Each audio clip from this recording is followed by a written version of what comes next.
할렐루야. 예, 오늘 함께 하신 여러분들을 주님의 이름으로 축복합니다. 아멘. 요즘 우리가 묵상하는 본문이 마가복음의 말씀입니다. 매일마다 큐티를 열심히 하시는 분들이 많이 계실 텐데요. 말씀을 묵상하다 보시면은 그런 생각이 종종 듭니다. 이상하게 해마다 이때쯤, 그러니까 우리가 해마다 지금이 이제 고난 주간을 앞두고 또 이제 순환의 시간을 보내고 있는데요. 이런 기간들, 사순절의 기간이라고 말하는 이 기간을 보낼 때마다 꼭 묵상하는 본문이 어디예요? 이 복음서의 말씀이라는 것을 우리가 생각합니다. 예, 가만히 생각해 보면 작년에는 어느 말씀을 묵상했었나요? 예, 그때도 복음서였고요. 그 전에도 마태, 마가, 누가, 요한 이렇게 4복음서가 계속해서 돌아가면서 말씀을 묵상했던 기억이 있으실 거예요. 왜냐하면은요, 우리가 이제 매일 성경을 가지고 말씀을 묵상하고 있는데 이 매일 성경을 편집하는 분들의 의도가 있는데 이 사순절의 기간, 예수님의 부활을 앞두고 고난의 주간을 보낼 때에는 다른 말씀을 묵상하는 것도 좋지만 예수님이 걸어오신 길, 이 십자가를 향해서 나아가시는 이 길, 예수님의 삶이 어떠했는지를 돌아보고 묵상하면서 보내면 좋겠다 하는 의도를 가지고 의도적으로 연초에 또 이 부활절을 앞두고 이 복음서의 말씀을 묵상하게끔 편집을 하고 있습니다. 그래서 우리가 해마다 이때쯤이면은 예수님의 말씀을 묵상하는 것이죠. 여러분 요즘 말씀 묵상하시면서 은혜를 많이 받으십니까? 예. 지난 주일 그 주간의 금요일 날 저희 큐티 나눔방이 모임이 있었는데요. 매주마다 저희가 모이지만 특별히 이번 주간에 또 함께 모여서 말씀을 나눌 때에 참 은혜로운 말씀을 많이 나눴어요. 많은 우리 함께하는 성도님들이 정말로 묵상을 잘 하시면서 은혜로운 말씀을 나눴던 기억이 있어서 저도 참 많은 은혜를 받았는데요. 바라는 것은 우리 모든 성도님들이 이러한 은혜를 함께 누릴 수 있기를 소망합니다. 이 기간을 보내면서 뭐 다른 거 할 수 있는 거 많이 있겠지요. 그러나 우리가 복음서의 말씀을 좀 많이 읽으시고 또 묵상하시면서 그 가운데서 주님이 주시는 그 은혜를 함께 누릴 수 있으면 좋겠습니다. 아멘. 예, 또 오늘 저녁부터는 우리가 어떤 모임을 가지면서 모인다고 했습니까?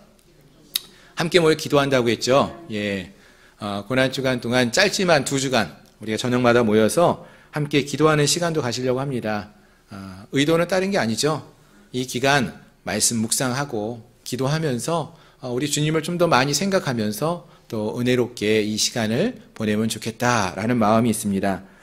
주님과 함께하는 또 주님의 고난에 함께 동참하며 주님과 함께하는 그런 복된 사순절의 시간이 될 수 있기를 소망합니다.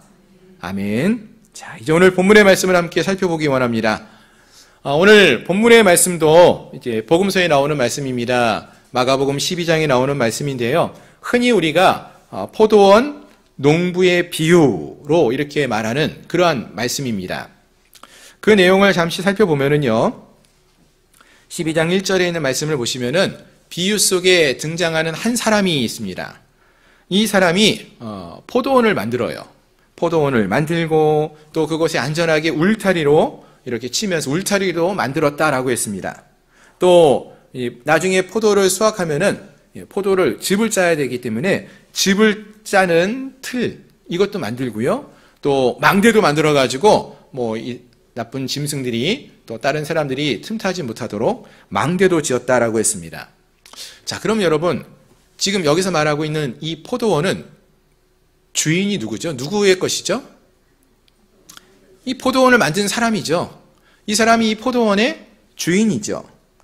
당연히 이 사람이 이 포도원의 주인입니다. 포도원을 지은 이 사람이 포도원의 주인이고요. 그리고 나서 이제 말씀을 보시면 이 포도원의 주인이 포도원을 이렇게 정성을 다해서 만들고는 어떤 농부에게 세를 주고 타국에 갔다라고 했어요. 그리고 어느 정도 시간이 흘러서 추수의 때가 이르러자 이 주인이 종을 보냅니다. 포도원에 보내가지고요. 이제 세를 주고 갔으니까 이제 세를 좀 달라 이렇게 말을 하는 것이죠.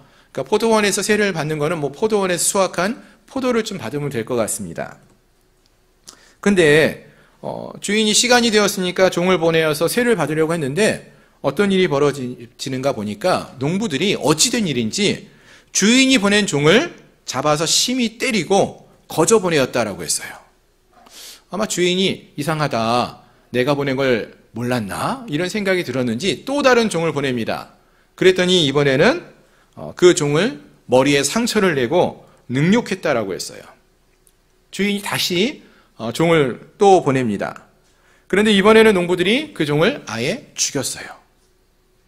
그 외에 많은 종들도 더러는 때리고 더러는 죽였다라고 말하고 있습니다. 정말 말도 안 되는 그러한 악한 일이 벌어지고 있는 것이죠. 근데 이 비유의 말씀은요, 여기서 멈추어지지가 않았어요. 그 이야기가 계속되어집니다. 6절을 보니까 주인이 어떻게 행동하는가 보니까요, 이제 한 사람 남았으니 곧 그가 사랑하는 아들이라. 최후로 이를 보내며 이르되 내 아들은 존대하리라. 이렇게 말씀합니다. 그렇습니다. 주인은 마지막으로 자기의 아들을 보냅니다. 주인의 아들이니까 이 주인하고 똑같은 위치에 있는 사람이죠. 이 포도원 농장에 주인이 이제 가는 거랑 똑같습니다. 그런데 어떻게 되었습니까? 7절을 보니까 농부들이 서로 말하되 이는 상속자니 자 죽이자. 그러면 그 유산이 우리 것이 되리라 하고 아들을 잡아 죽였어요. 그리고 포도원 밖에 내던졌다라고 했습니다.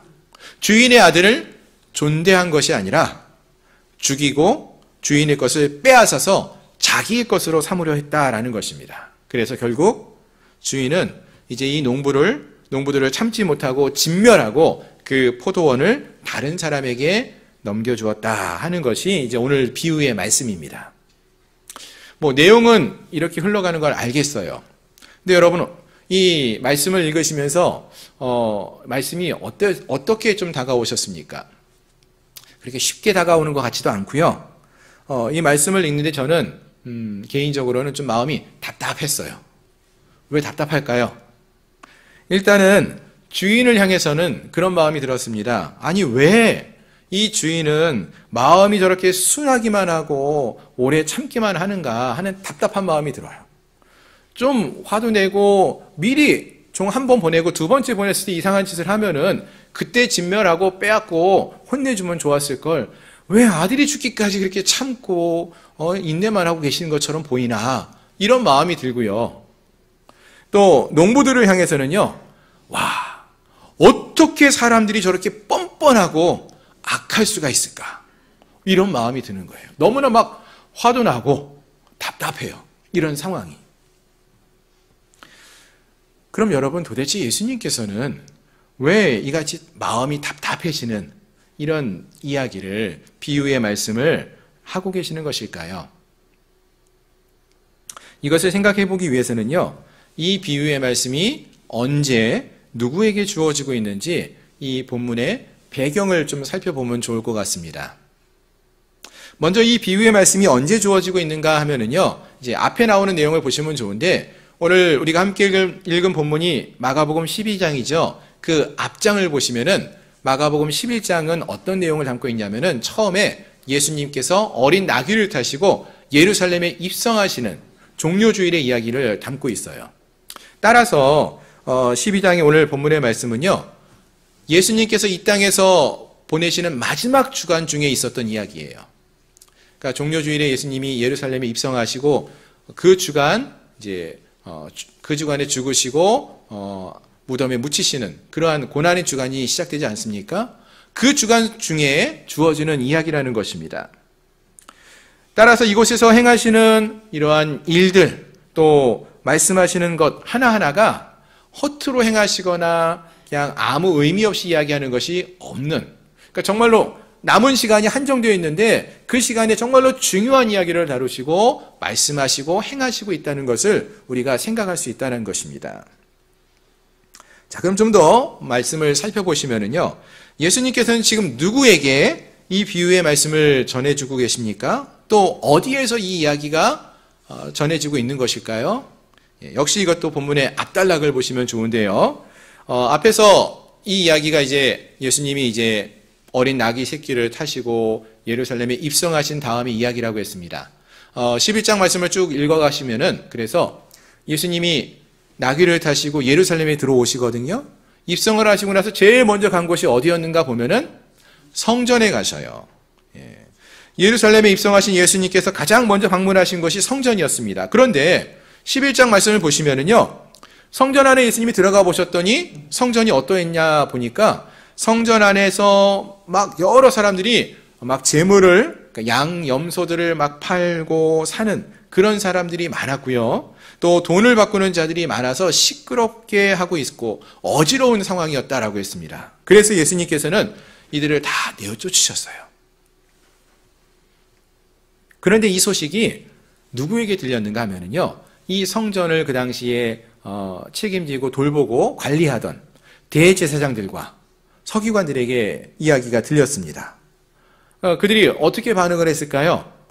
예수님이 이런 일을 행하셨다는 이야기를 듣고 18절을 보시면은, 마가복음 11장 18절에서 보시면은 예수를 어떻게 죽일까 하고 꾀했다라고 했어요. 무슨 말인가 하면은요, 사실 이 당시 예루살렘에서는요, 유대인들이 지키는 세 가지 절기가 있거든요. 유월절, 오순절, 초막절, 3대 절기가 있는데, 이러한 절기 때만 되면은 유대인들 남자들은 이 세 절기 중에 한 번은, 1년에 한 번은 예루살렘에 와서 제사를 드리게 되어 있었어요. 그들이 예루살렘 근처에 살고 있든지, 아니면 멀리 갈릴리에 살고 있든지, 아니면 더 멀리 로마에 있든지, 애굽에 있든지, 그들은 다 이 1년 중에 한 번은 예루살렘에 올라와서 하나님의 성전에서 제사를 드려야만 했습니다. 지금 이 시간은 유월절을 앞두고 있는 시간이죠. 그래서 많은 사람들이 지금 예루살렘으로 올라오고 있었고요. 그곳에서 제사를 드리려고 준비하고 있는 상황입니다. 근데 제사를 드리려면 여러분 뭐가 있어야 되죠? 제사에는 반드시 제물이 있어야 돼요. 제물이 뭐예요? 양, 염소, 송아지, 비둘기 이런 것들 아닙니까? 근데 하나님께 드리는 제물은 흠없는 제물을 드리라고 했거든요. 근데 생각해 보세요. 집이 갈릴리예요.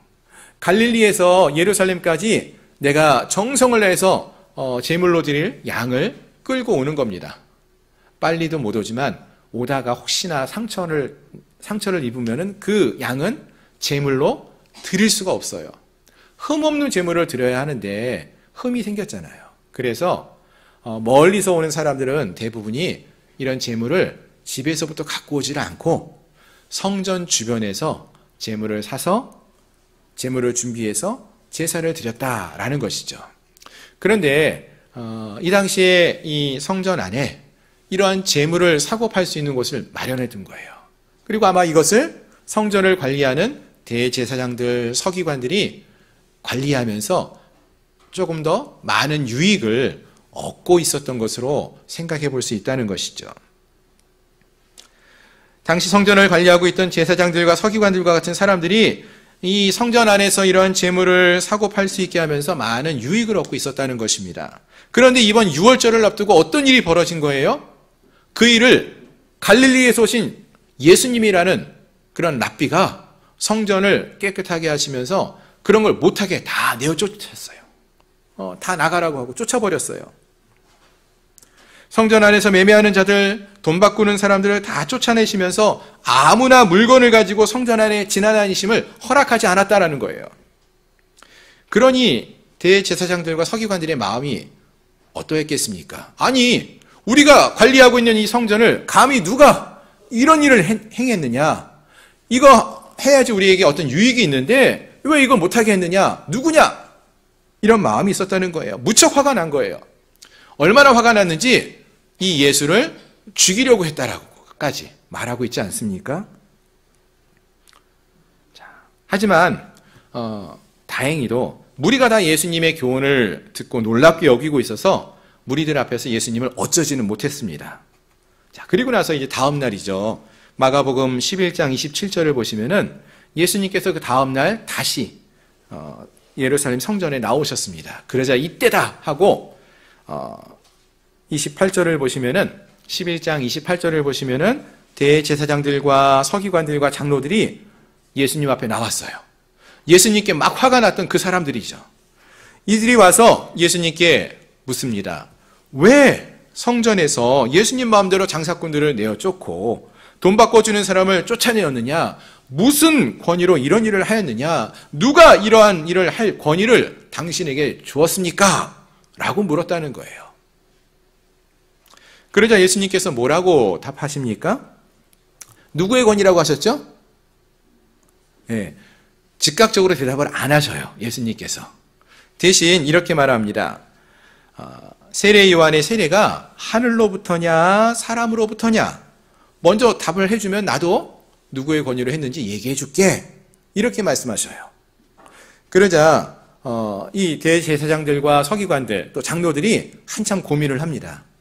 왜냐하면은 여기서 세례 요한의 세례가 하늘로부터다 그러면은 그러면 왜 당신들은 세례 요한한테 세례를 안 받습니까? 이렇게 물으면 대답할 게 없어요. 반대로 사람으로부터 한 거지 하나님으로부터 온 게 아닙니다. 이렇게 말하려고 하면은 사람들이 다 세례 요한은 하나님께로부터 온 사람이라고 믿고 있었기 때문에 이도 저도 대답을 못하는 거예요. 이걸 다 알고 있었던 대제사장들과 서기관들이, 장로들이 우리는 답하지 못하겠다. 이렇게 말을 해요. 그래서 예수님도 그러면 나도 너희에게 얘기해 주지 않아. 답하지 않을 거야. 라고 말씀하십니다. 그러면서 그 대신 하시는 이야기가 오늘 우리가 함께 읽은 이 본문의 비유의 말씀인 것입니다.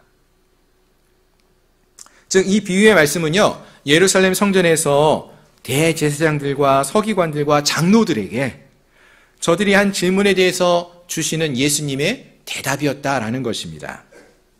그럼 다시 한번 좀 정리해 보면은요, 여러분, 대제사장들과 서기관들이 예수님께 질문한 내용이 무엇이었습니까? 무엇을 질문했죠? 당신이 도대체 무슨 권위로 성전에서 이같이 행하였느냐?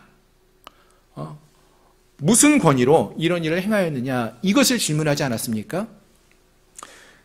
이 질문에 대한 답으로 주어진 것이 오늘 비유의 말씀이라는 거예요. 그럼 그 비유의 내용이 무엇이라고 했습니까? 앞에서 말씀을 드렸죠. 포도원을 한 사람이 만들고 울타리를 두르고 포도를 짜는 틀을 만든 사람, 즉 이 포도원의 주인이 농부들에게 세를 주고 멀리 타국에 갔다가 때가 이르러서 포도원에 이제 추수를 할 때가 되어서 소출을 얻고자 세를 받고자 종을 보내었다라는 것입니다. 그런데 농부들이 주인에게 세를 내지 않았지요. 세를 내지 않았을 뿐만 아니라 종들을 때리고 머리에 상처를 내고 능욕하고 죽이기까지 했어요. 심지어 주인이 아들을 보냈는데도 주인의 아들은 상속자라고 정말로 주인과 같은 사람인데 그 아들까지 죽였다라고 했습니다. 죽이면서 그러면은 이제 이 포도원이 자신의 것들이 될 것이다. 이렇게 생각을 한 것이죠. 그렇습니다, 여러분. 지금 이 농부들은요, 이들이 보이고 있는 정말 불의한 행동, 불합리한 행동들은 왜 이들이 이렇게 행할 수 있는가 하면은요, 마치 이 포도원이 자기의 것인 양, 자신들이 마치 이 포도원의 주인인 양 생각을 하고 있었기 때문이라는 것입니다. 여러분 생각해 보세요. 이것이 내 것인데 남이 좀 달라 그러면 쉽게 줍니까? 안 주지요. 화를 내지요. 마치 그와 같다라는 것입니다. 악착같이 막고 빼앗기지 않으려고 발버둥 치고 있는 그런 모습을 보이는 것입니다. 근데 여러분 기억하십시오. 이 포도원은 누구의 것이라고 했습니까? 포도원을 만든 사람, 울타리를 친 사람, 틀을 만든 사람, 망대를 만든 그 사람이 포도원의 주인이라고 했습니다. 그런데 이 악한 농부들은 이것을 인정하지 않고 자기가 거기서 일하고 있으니까 내 것인 양 생각하고 있다라는 거예요. 그럼 여러분, 예수님이 이 비유를 통해서 말씀하시고자 하는 것이 무엇이었습니까? 무엇을 말씀하려고 하시는지 아시겠습니까? 지금 대제사장들과 서기관들이요, 예수님께서 성전에 와서 왜 마음대로 장사꾼을 내어 쫓고 환전상을 내어 쫓았느냐 화를 내고 있죠. 근데 여러분, 이 성전의 주인은 누구이십니까? 우리 성경 한 구절을 좀 보시면 좋겠는데요. 마가복음 11장 17절 말씀 화면에 한번 띄워주시겠습니까? 한번 같이 한번 읽어보겠습니다. 화면을 보시면서 읽겠습니다. 시작. 예, 가르쳐 이르시되 기록된 바 내 집은 만민이 기도하는 집이라 칭함을 받으리라 하지 아니하였느냐. 너희는 강도의 소굴을 만들었도다 하시매. 아멘. 자, 여기서 내 집, 나는 누구죠? 하나님이에요. 하나님의 집, 내 집. 하나님의 집, 성전은 만민이 기도하는 집이라. 이 성전이 그럼 누구의 것이라는 거예요? 하나님의 것이죠. 하나님이 이 성전의 주인 되십니다. 또한 근데 그곳에 와서 예수님은 누구예요? 하나님의 아들이시죠. 하나님의 아들이 주인의 아들, 그러니까 주인하고 똑같은 사람이잖아요. 똑같은 분인데 그분이 와서 이 성전을 어떤 곳으로 만들었어요? 만민이 기도하는 집이 되어야 한다라고 말하면서 원래 하나님이 뜻하신 대로 성전을 정결케 했어요. 무슨 말이에요? 이 성전 하나님의 것이고 하나님의 집이잖아요. 하나님의 집을 하나님의 아들 예수님이 오셔서 하나님의 뜻대로 정결하게 깨끗하게 하셨어요. 근데 지금 누가 화를 내요? 주인이 아닌 그것을 관리한다고 했던 대제사장들, 서기관들이 와가지고 왜 여기를 당신 마음대로 이렇게 행하느냐? 누가 이거 시켰느냐? 누가 시킨 거예요? 누구 뜻대로 하는 게 맞아요? 주인 뜻대로만 하는 게 맞잖아요. 생각해 보세요, 여러분. 여러분 집을 여러분의 뜻대로 깨끗하게 단장했는데 길 가는 사람이 갑자기 들어와가지고 누가 여기 이렇게 청소하라고 했냐고. 나 여기서 잘 거라고. 막 그러면 여러분 그 모습이 이해가 되십니까? 말도 안 되는 이야기 아닙니까? 지금 그런 상황이 벌쳐지고 있는 거예요. 성전의 주인이 주인의 뜻대로, 원래 성전이 세워진 뜻대로 하나님께서 기뻐하는, 기도하는 집으로 만들고 계시는데, 근데 지금 이 성전을 관리하는 사람들이라는 서기관들과 대제사장들이 오히려 주인한테 화를 내는 거예요. 이게 마땅한 일입니까? 아니죠. 그렇습니다. 결국 이곳에 나오는 대제사장들, 서기관들, 장로들의 모습은요, 마치 이 비유 속에 나오는 악한 농부들과 같은 모습이라는 것입니다.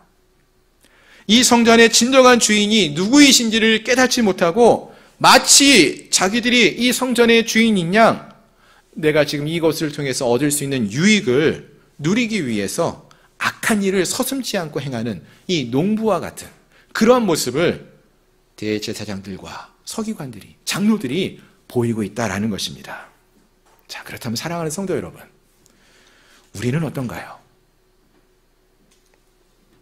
여러분, 이 본문의 비유의 말씀을 보시면서 우리가 물론 이 예수님 당시에 서기관들, 대제사장들, 장로들의 모습도 볼 수 있어야 하고요. 비유 속에 나오는 농부들의 모습도 볼 수 있어야 하겠지만 우리들의 삶도 좀 돌아볼 수 있기를 바랍니다. 본문의 비유 속에 등장하는 농부들은요, 포도원의 주인이 만들어준 포도원에서 포도를 키워서 주인이 만든 포도즙을 짜는 그 틀에서 포도를 수확해서 즙을 짜서 즙을 얻는 그런 농사를 짓고 살고 있었어요. 이 모든 것이 다 주인이 만들어준 거예요. 은혜로 농부들에게 허락해 준 거 아닙니까? 농부들이 그거 만든 거 하나도 없잖아요. 다 주인이 만들어서 농부들에게 일하도록 허락해 준 거예요. 이 아름다운 포도원에서 일하게 하신 포도원 주인에게 따라서 이 농부들은요, 감사하면서 아이고 우리가 이렇게 좋은 곳에서 일할 수 있으니 얼마나 감사한지 모르겠습니다. 수고하면서 감사하면서 열심히 농사 짓는 모습이 당연한 모습이라는 것입니다. 그리고 열심히 일해서 거기서 합당한 세를 내어서 주인이 이 포도원의 주인 되심을 인정하는 것이 농부들의 마땅한 삶의 모습이라는 것이죠. 자, 그럼 우리의 삶을 한번 돌아보면 좋겠는데요, 여러분. 우리 하나님께서 성전의 주인 되심을 여러분 믿으십니까? 이 성전의 주인은 하나님이셔요. 아멘? 예, 그리고 또 이 비유 속에서 포도원을 만들고 울타리를 두르고 틀을 만들고 망대를 지은 포도원 주인이 그 포도원의 주인 된 것도 우리가 알 수 있지 않습니까? 그러면은 그와 같이 우리의 인생을 한번 돌아보십시오. 여러분, 우리의 인생은 주인이 누구입니까? 우리 하나님 아니십니까? 우리는 하나님이 은혜 없이는 우리가 살 수 없음을 우리가 너무나 잘 알고 있어요. 하나님이 지금까지도 우리를 창조하셨고요. 우리를 돌아보셨고요. 우리가 주의 백성으로 살게 하신 것, 이 모든 것은 하나님의 은혜로 우리에게 주어진 모든 것들이 아닙니까? 우리의 인생은 내가 이룬 것이 아니라 하나님의 은혜로 우리에게 주신 것들이에요. 사도 바울이 그래서 어떤 고백을 합니까? 심지어 우리가 죄로 인해 죽을 수밖에 없었는데 그런 우리를 구원해 주신 주님의 은혜를 기억하며 내가 십자가에 죽었나니 그런즉 이제 내가 산 것은 내가 아니요 그리스도의 생명으로 산 것이다. 나를 구원해 주시고 나를 다시 살리게 하신 것 하나님, 우리 예수 그리스도이심을 고백하면서 내 인생은 더 이상 내 것이 아닌 주님의 것입니다. 이런 고백을 하지 않습니까? 마찬가지라는 거예요. 우리의 인생에 하나님이 베풀어 주신 은혜들을 우리가 기억한다면은 우리의 인생은 내 것이 아닌 주님의 은혜로 공급받은 주님의 것임을, 내 인생의 주인은 우리 주님이심을, 하나님이심을 고백할 수밖에 없다라는 것입니다. 우리의 인생의 모든 것들이 다 하나님의 은혜로 우리에게 주어진 것임을 우리가 알 수 있는 것이죠. 그런데 지금 혹시 지금 우리의 모습은 어떠한가요? 정말 하나님이 우리의 인생의 주인이심을 인정하며 살고 계십니까? 아니면 이 비유 속에 나오는 이 불의한 농부처럼, 또는 성전을 마치 자기의 유익을 위해서 사용하고 있는 했던 그러한 대제사장들과 서기관들과 장로들처럼 우리의 인생도 내 마음대로 내가 주인인 양 내 뜻대로 내 유익을 위해서 사용하려고 하는, 하나님의 뜻을 따르지 않고 하나님의 말씀에 기울이지 않고 귀 기울이지 않고 내가 원하는 대로 내 유익을 위해서 내 뜻대로 사용하려고 하는 그러한 삶을 살고 있지는 않습니까? 사랑하는 성도 여러분, 우리가 하나님의 은혜로 구원에 이른 자임을 믿으십니까? 믿으십니까, 여러분? 죄로 인해서 죽을 영혼이었던 우리를 주님께서 살려주셨고 구원해 주셨어요. 그래서 새 생명을 가지고 살아갈 수 있게 주님이 우리를 은혜로 살게 하셨습니다. 그럼 이제 우리의 삶의 주인이 누구이십니까? 하나님이 되심을 믿으시길 바랍니다. 그러면 여러분, 우리의 삶의 주인 되시는 하나님의 뜻대로 행하며 순종하며 살고 계십니까? 비유 속에서 주인이 포도원을 만들고요, 산 울타리를 둘러주시고 포도즙 짜는 틀까지 다 만들어 놓고 그곳에서 맡기셔서 이 포도원을 관리하며 농사를 지으며 살게 하신 그러한 삶을 농부들에게 한 것처럼, 살게 하신 것처럼 우리의 삶 속의 모든 것이 하나님이 우리에게 주신 은혜로 주신 것들이 아닙니까? 내 삶의 모든 것이 내가 내 힘으로 이룬 것이 아닌 하나님이 만들어 주셨고 공급해 주셨고 돌보아 주셨고 하나님의 도우심으로 이루어진 모든 것임을 고백할 수 있기를 소망합니다. 하나님이 내 삶의 주인 되심을 인정하며 살 수 있기를 바랍니다. 그런 인정하고 고백을 하는 자들은 어떤 삶을 사는 자들일까요? 내 삶에서 하나님이 내 삶의 주인 되심을 인정하며 살아간다는 것은 무엇을 말하는 것일까요? 내 삶의 목적이 하나님의 뜻을 이루는 것이 되어야 하고요, 내 삶에서 이룬 모든 것이 하나님의 것임을 인정하며 살 수 있어야 한다는 것입니다. 주님께 내 삶의 모든 것들을, 내 삶의 열매를 드릴 수 있는 그러한 자들이 될 수 있어야 한다는 것입니다. 우리의 시간도, 우리의 삶의 열매도, 우리의 삶의 모든 것이 우리 주님의 것임을 인정하며 고백하며 살아갈 수 있어야 한다는 것입니다. 안타까운 것은 너무나도 많은 사람들이 하나님이 우리의 삶의 주인 되심을 인정하기보다는 내 인생은 나의 것이라는 생각을 가지고 내 뜻대로 내 마음대로 살려고 하는, 본문에 나오는 포도원의 농부와 같이 악한 일을 행할 때가 너무나 많다는 것입니다. 하나님이 종을 보내어서 우리에게 말씀하시는데도 그 음성에 귀를 기울이지 않고 내치고 돌려보내고, 심지어 구약 성경에서는 하나님이 보내신 선지자들을 이스라엘 백성들이 얼마나 많이 죽음에 이르게 하였습니까? 그러한 악한 일을 행할 때가 우리들에게도 있지 않냐라는 것입니다. 바라는 것은 함께한 우리 모두가 하나님을 우리의 삶의 진정한 주인 되심을 인정하며 고백하며 주님의 뜻에 따라서 온전히 순종하며 삶을 살아가는 그러한 저희 모든 성도님들이 될 수 있기를 주님의 이름으로 축원합니다. 기도하겠습니다.